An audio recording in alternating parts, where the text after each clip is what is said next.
Wait, I thought the Emancipation Proclamation was issued January 1st, 1863. So what is this September 22nd thing? I think I'm confused. I understand exactly how you feel, and that's what we're going to talk about. But first, let's understand the context. Two things happened on July 17, 1862. First, the Second Confiscation Act of 1862, which called for the seizure of land and property from individuals who supported the Confederacy, as well as the emancipation of the individuals to whom they claimed ownership.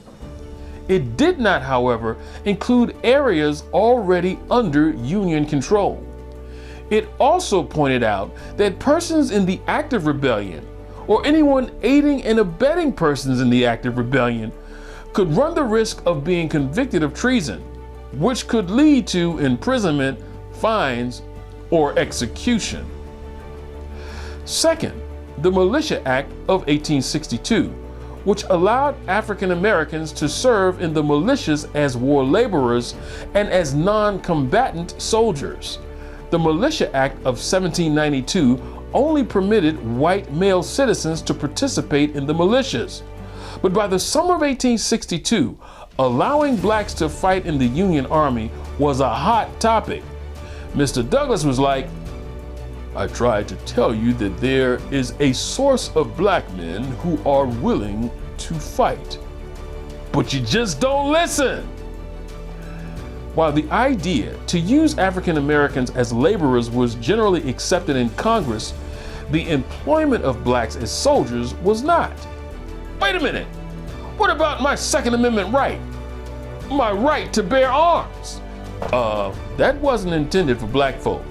It also stated in the Militia Act that blacks would be getting paid $3 less than whites, with an additional reduction of $3 for uniform allowance. Paying black folks less than white folks to do the same job? Why does that seem to be a recurrent theme in American history?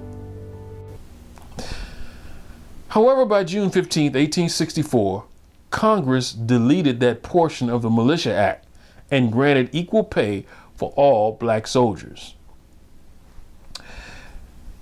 On August 19, 1862, newspaper editor Horace Greeley wrote a letter to President Lincoln, The Prayer of 20 Millions.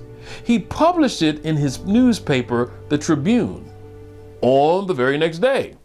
He was critical of the president, and he didn't think that the president was doing as much as he could to fight the war, particularly in making this a fight to abolish slavery and not just to preserve the Union.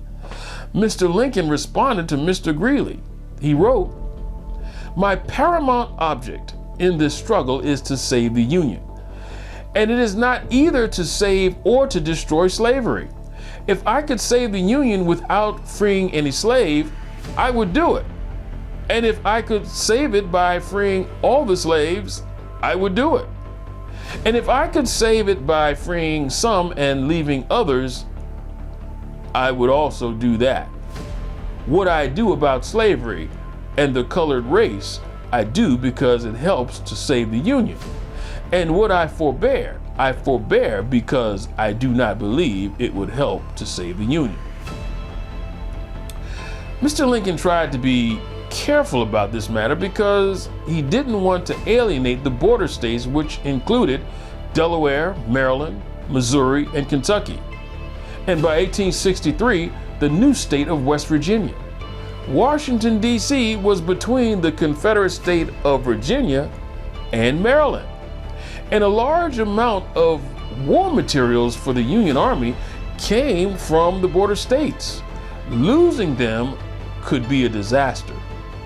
Many abolitionists were upset over the president's response, and some people today use that to say that Mr. Lincoln didn't care about black people, but was merely only trying to keep the Union together.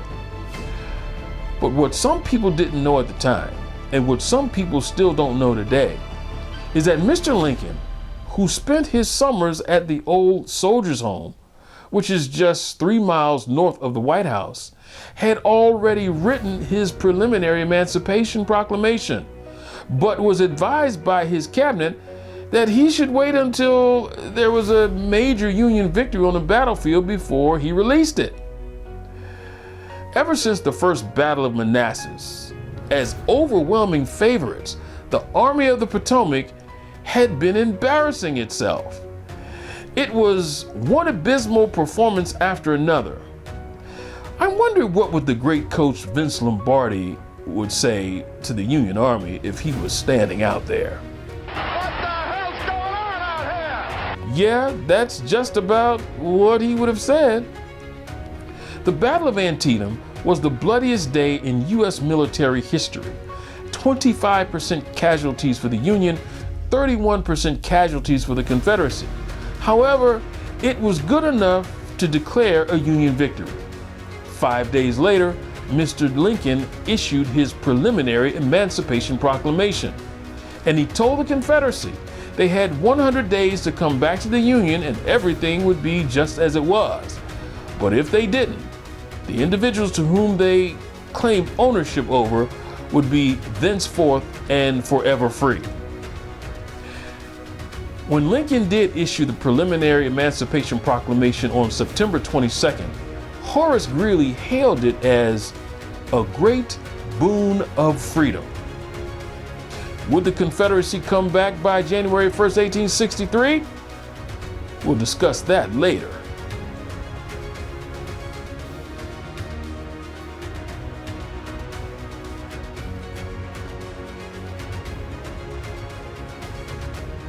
Check out our website at www.jwmhistoryalive.com.